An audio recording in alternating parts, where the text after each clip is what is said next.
말씀 전하겠습니다.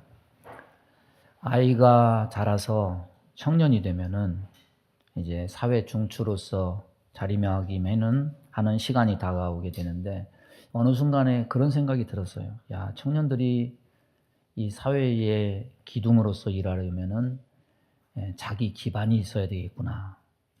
현실적인 자기 기반이 취업이든 창업이든 돼야 결혼도 할 수 있고 자녀도 낳을 수 있고 사회에 기여도 할 수 있고 교회에서 사명도 감당할 수가 있는 겁니다.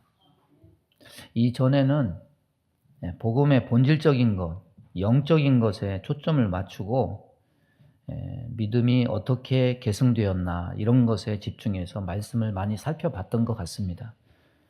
그런데 과연 이 현실적인 기업, 기반은 성경에서 어떠했는가 이것도 함께 살펴보니까 창세기의 족장들이 믿음의 복만 받은 것이 아니었습니다.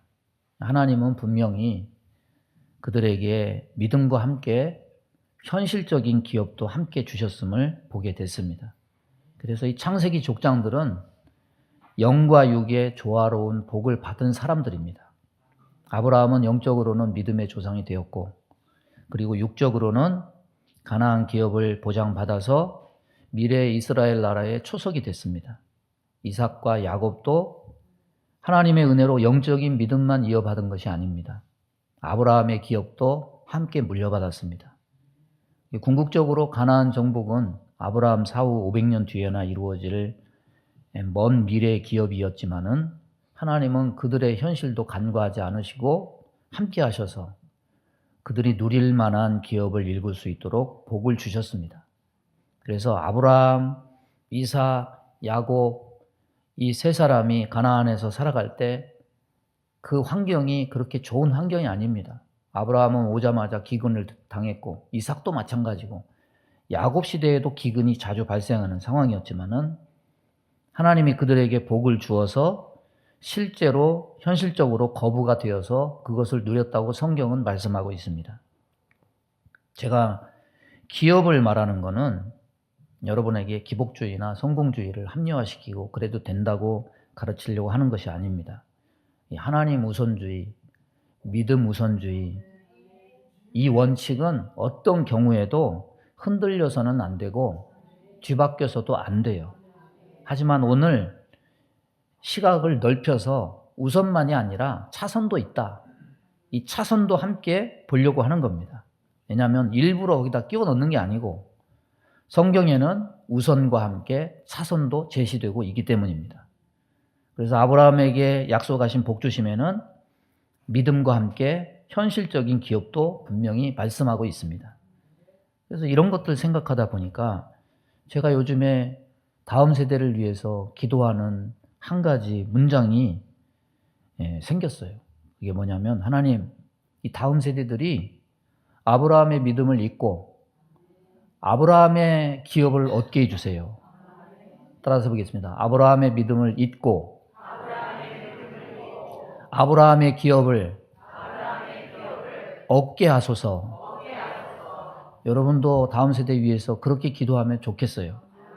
그래야 하나님의 선한 도구가 될 거 아닙니까?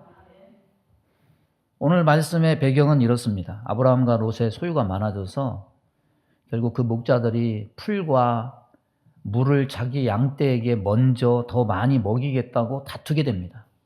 그래서 아브라함과 롯이 헤어지게 되고 하나님이 주실 기업에 대해서 하나님이 아브라함에게 말씀하시는 그런 내용입니다.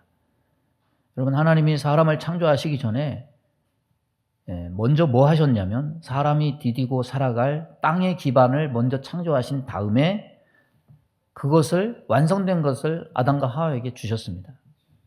아브라함을 부르실 때도 마찬가지예요. 그들이 복을 받아 누리라고 하나님이 주실 땅의 기반 가나안을 하나님께서 약속해 주셨습니다. 오늘날 우리도 마찬가지입니다. 이 땅에서 살아가려면 모든 이들에게 어떤 형태로든 삶의 기반, 터전이 필요합니다. 그래서 오늘 그 기업, 기반을 바라보는 두 시각을 말씀을 통해서 살펴보고자 합니다. 저와 여러분 그리고 다음 세대가 아브라함의 믿음을 잊고 아브라함의 기업을 얻고 누리는 그런 은혜가 있기를 바랍니다. 사람이 다투는 원인이 여러 가지가 있겠지만은 그 중에 이 재물의 소유에 관한 문제, 이걸로 많은 분쟁을 하고 다툼이 되는 것 같습니다. 그래서 많은 상처를 받고 관계가 무너져요. 야곱이 삼촌 라반의 집에서 20년 종살이 하면서 수고하고 애쓰고 나중에 야곱이 자기 몫을 요구해서 부해지니까 삼촌 라반과 그 아들들이 야곱을 대하는 태도가 전과 달라졌더라. 표정이 어두워지고 시선이 달라지고 야곱의 사촌들이 뭐라고 얘기하냐면 내 목, 우리 아버지의 몫을 다 먹나. 그래서 경계하고 야곱을 시기했습니다. 딸들은 반대예요. 아버지가 우리의 몫까지 다 먹나. 그래서 분노했습니다. 여러분, 문제는 어디서 발생합니까? 굶주려서 먹을 것 가지고 서로 먼저 먹겠다고 하는 상황에서 오는 게 아니에요. 이미 먹고 살 만한 단계를 훌쩍 넘어서 부유합니다. 서로 부유하니까 서로 축복하고 복을 빌면 될 것입니다. 그런데 이게 안 돼요. 사촌이 논사면 배가 아픈 것이 우리나라만 그런 것이 아니고 오늘날만 그런 것이 아니고 3,000년 전에도 똑같았다는 거죠. 삼촌과 조카 사이, 부모와 자식 사이에도 그랬다는 겁니다. 이게 굶주려서 서로 먹겠다고 아귀다툼하는 게 아닙니다. 이 마음의 고약한 심보에서 나오는 거예요. 부의 시샘에서 온 겁니다. 참 희한해요. 짐승들은요, 굶주려서 서로 먹겠다고 다툼을 벌입니다. 그런데 자기 배부르면 그만이에요. 사자가 먹고 나면 하이에나가 옵니다. 하늘에 독수리가 와서 뜯어먹습니다. 그런데 멀뚱히 보고 관심 두지도 않고 관여하지도 않아요. 자기 배 채웠으니까. 그런데 사람은 이런 면에서 짐승보다 못합니다. 사람은 자기 배불러도 자기 먹을 거 다 쌓아놓고도 더 많이 소유하겠다고 다투고 싸워요. 조선시대 3대 악녀가 있습니다. 장희빈, 장녹수, 정난정.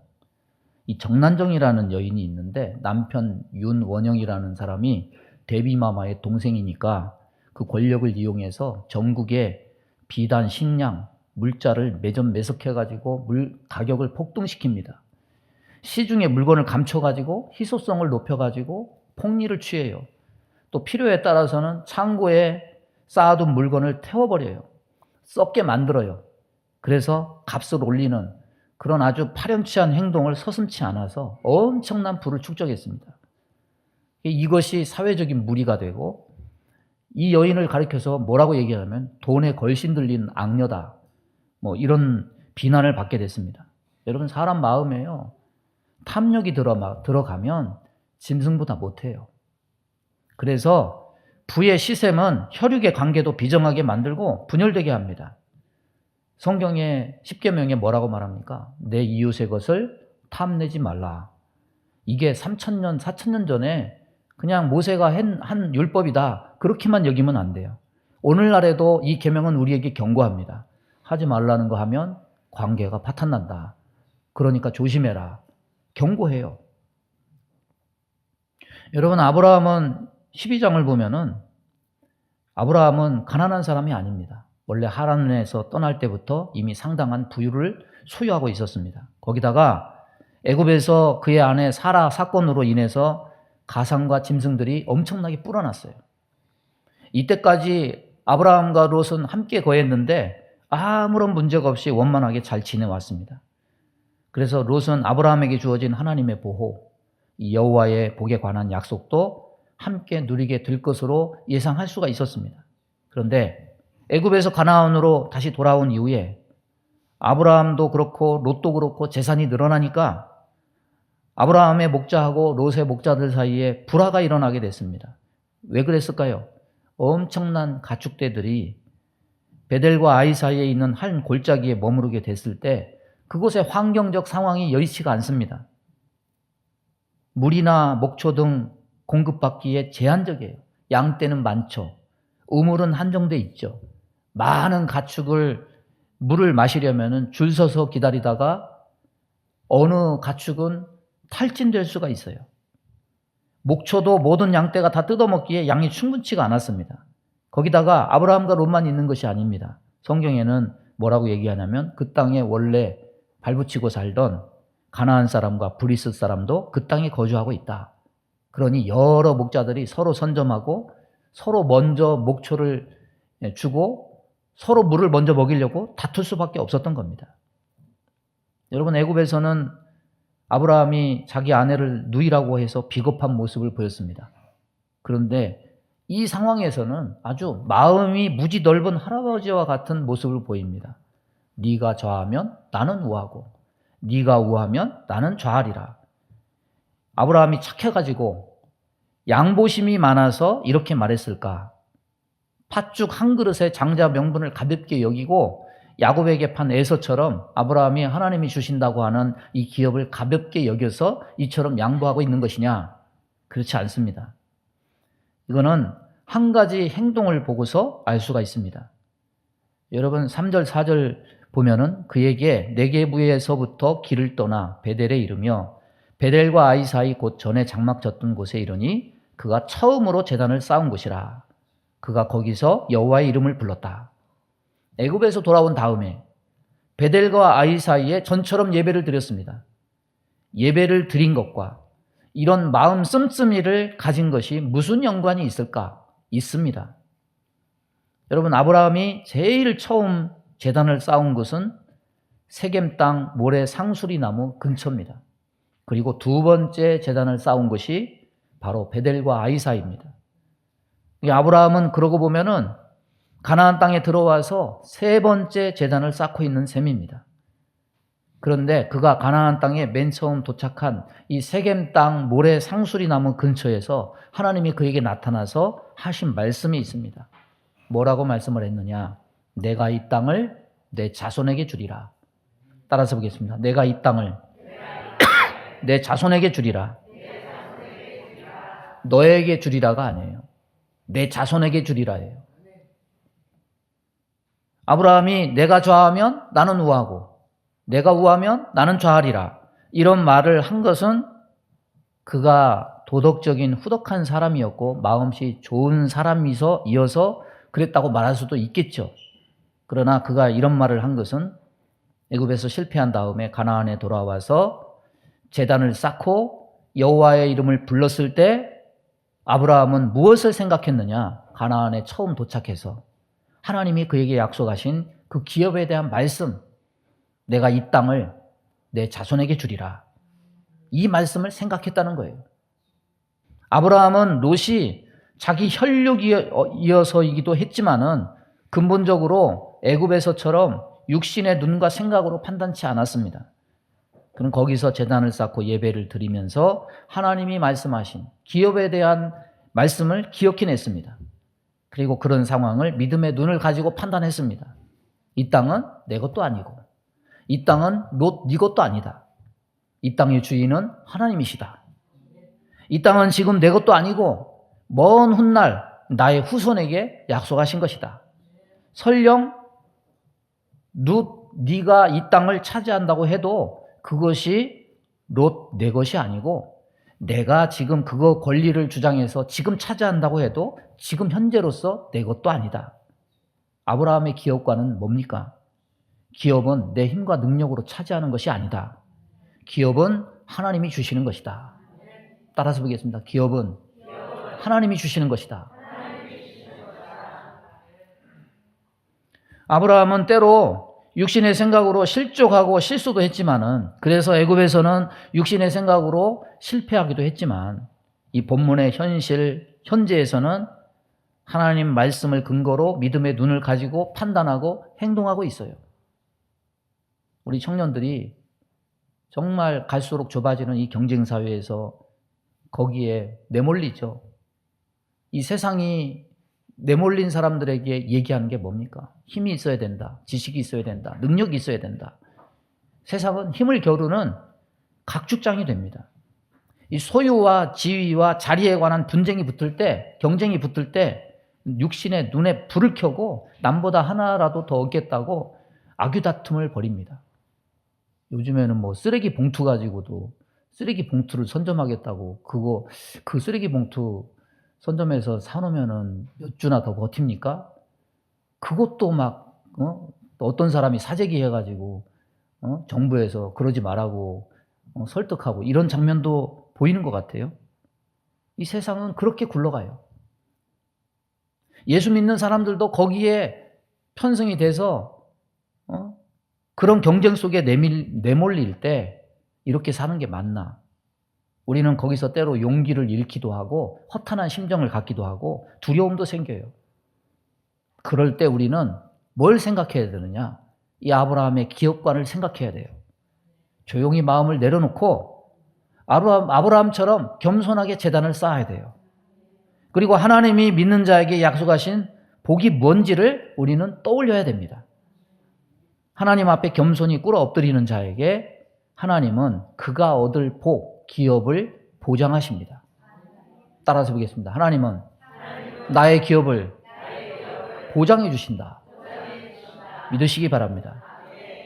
그래서 부모님들, 이 가정의 아이들, 청년들을 위해서 구할 수 있기를 바랍니다. 하나님, 우리의 아이들이 먼저 아브라함의 믿음을 잊게 해주시고 아브라함이 누린 그 기업도 얻게 해주세요.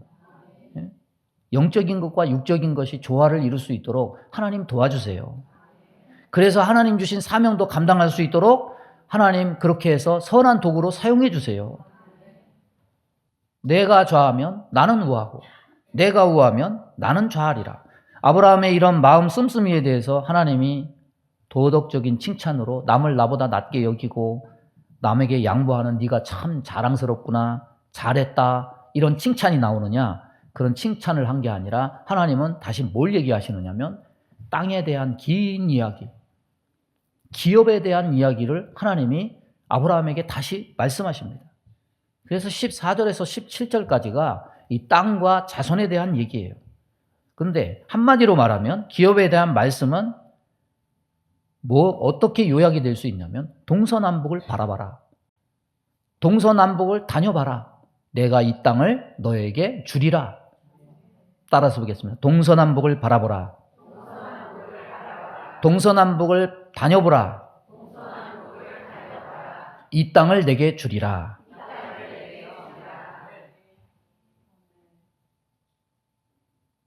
여러분, 시간이 지나면 이런 것들이 희미해져요. 그런데 제단을 쌓을 때마다 하나님은 다시금 뭘 얘기하시냐면 비뚤어진 눈을 바로 세워주는 것처럼 동서남북을 바라봐라. 동서남북을 다녀봐라. 이 땅을 내가 내게 주리라. 말씀을 아브라함은 기억해내고 믿음의 눈을 회복했습니다. 그래서 롯과 목초지 문제로 다툼이 일어나자 주저하지 않고 그것을 후덕하게 양보해서 뭔가 손해보는 듯한 이 상황에서 롯이 떠나자마자 하나님은 이 말씀을 다시 하는 거예요. 동서남북을 바라봐라. 동서남북을 다녀봐라. 이 땅을 내가 내게 주리라. 위로의 말씀으로 하나님이 말씀하고 있는 거예요. 그래서 이 상황 가운데 아브라함이 또 하는 게 뭡니까? 오늘 18절 말씀에 마물의 상수리 수풀에 이르러 거주하며 거기서 여호와를 위하여 제단을 쌓더라. 다시금 또 제단을 쌓아요. 여러분, 가나안에서 보이는 믿음의 사람 아브라함의 삶에 뭔가 규칙이 보여요. 하나님이 말씀하세요. 그러면 아브라함은 거기에 반응해서 제단을 쌓아요. 때로 실수도 하고 실패도 해요. 그래도 옮기는 곳마다 항상 제단을 쌓고 예배를 드려요. 그리고 그 예배를 통해서 하나님의 이름을 부르면서 하나님의 약속을 떠올려요. 그리고 그러면 그 약속을 붙잡고 믿음으로 행동해요. 그러면 하나님은 또 나타나서 약속을 재확인시켜 주세요. 이 하나님의 약속과 인간의 예배가 항상 서로 교차하고 반응하고 있어요. 하나님이 약속을 주시고 아브라함은 그 약속을 확증할 수 있도록 하시고 확신을 주시는 하나님께 믿음으로 예배를 드림으로써 아브라함은 반응하는 이런 것이 계속 이렇게 순환적으로 일어나고 있습니다. 여러분, 이 세상에서 사는 신자의 삶이 바로 이런 거 아닙니까? 때로 육신의 눈에 가려서 실패도 하고 손해봐야 될 상황도 옵니다. 그러나 하나님은 우리에게 항상 눈에 보이는 육신의 이익이 아니라 하나님이 주실 기업에 대한 말씀을 주셔서 우리를 붙드십니다. 진정한 하나님의 자녀는 그 말씀에 반응해서 하나님을 예배하는 자입니다. 사람이 80을 산다고 그럴 때 한 사람이 80년 동안 평생 먹는 쌀이 얼마나 될까요? 80kg 한 가마를 기준으로 평생 먹는 쌀이요. 옛날에는 한 80가마 된다고 그러는데 지금은 한 사람이 먹는 양이 한 56가마니 정도 된대요. 1톤 트럭 로 해서 한 4트럭 반 분량이래요. 여러분 쌀만 먹고 사는 건 아니지만은 쌀 가격으로 따지면은 1,300만 원 정도 된답니다. 여러분 이거 평생 짊어지고 다니면서 어깨에다 짊어지고 다니면서 먹고 다니세요? 그거 아니죠. 하나님이 우리에게 그때그때 일용할 양식을 주셔서 먹고 사는 겁니다. 하나님은 저와 여러분에게 하나님 나라인 하늘의 영원한 기업뿐만 아니라 땅의 기업도 다 허락해 주셔서 이 땅에서 땅을 밟고 허락된 것들을 얻고 누리며 살아갈 수 있도록 은혜를 베푸셔서 우리가 그런 것들을 누리며 살아가는 겁니다. 여러분 바라보라, 다녀보라, 주리라 하나님의 기업 보장을 믿으시기 바랍니다. 하나님이 나의 기업을 보장하신다.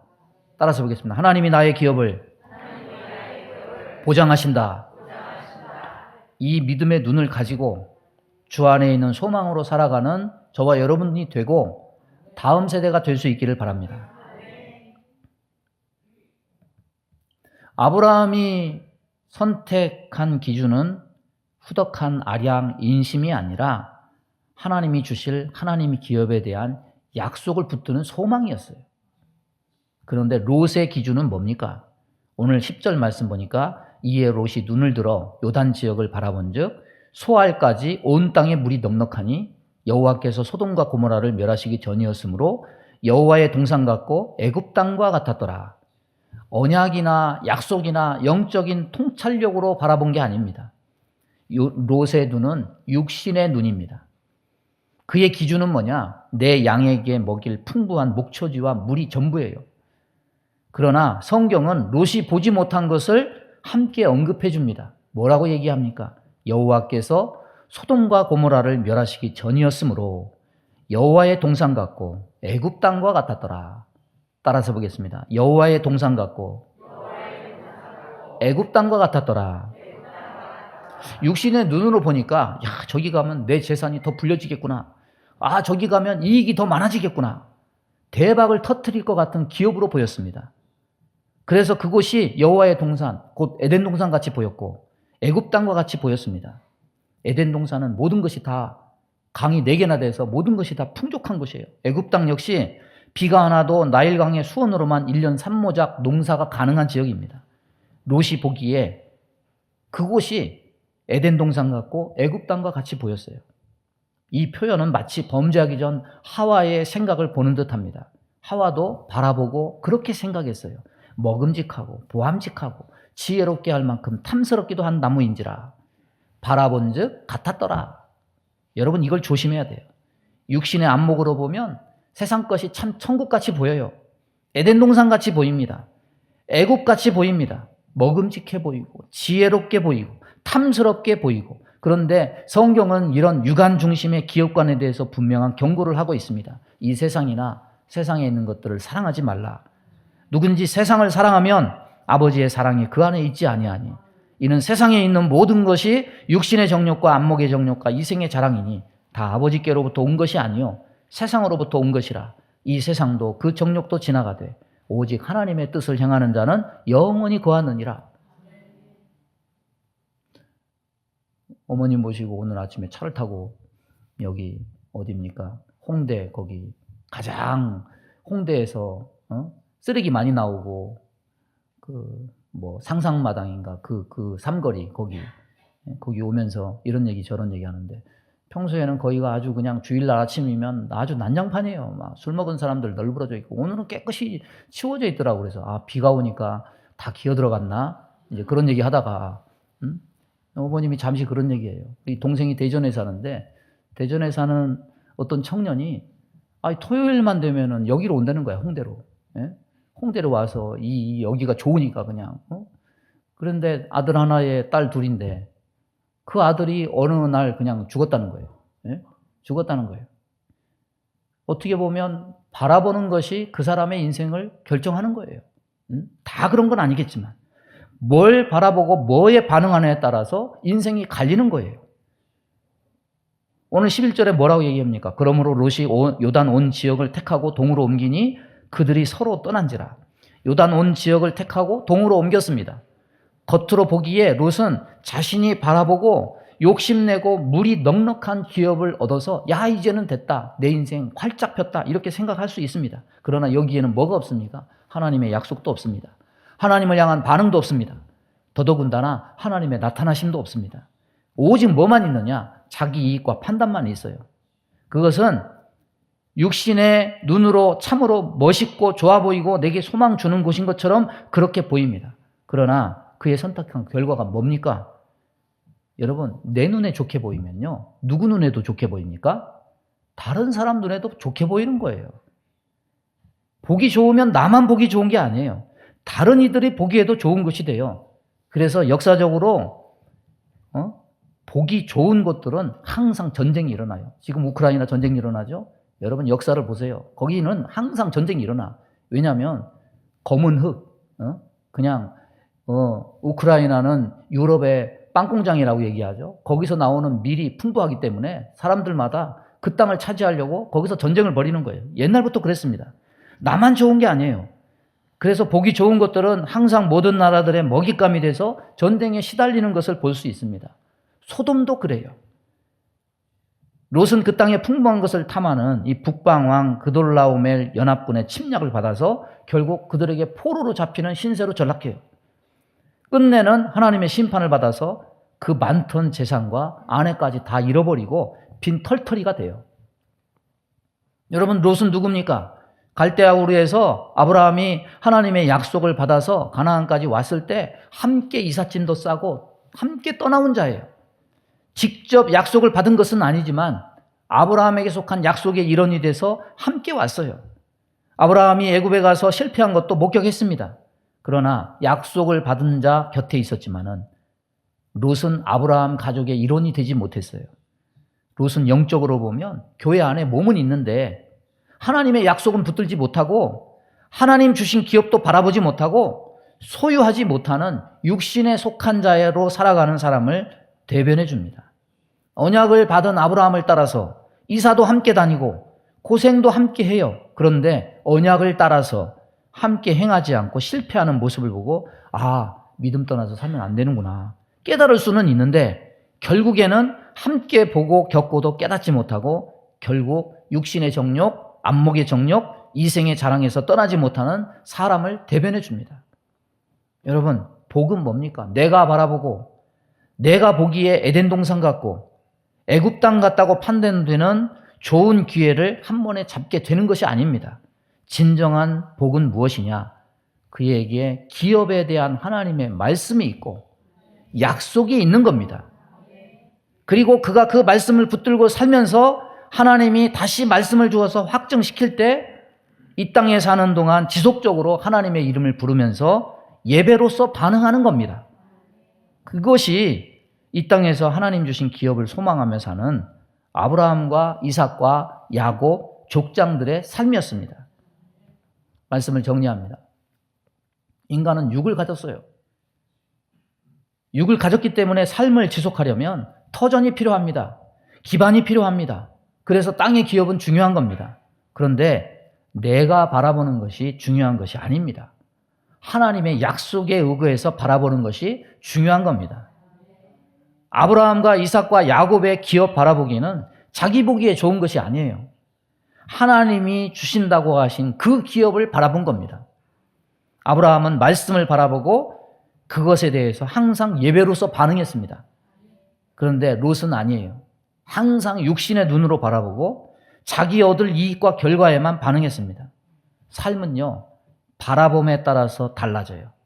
하나님 말씀에 대해서 반응하는 결과에 따라서 달라집니다. 우리의 자녀들, 다음 세대들에게 하나님께서 기반, 기업을 허락하여 주시기를 바랍니다.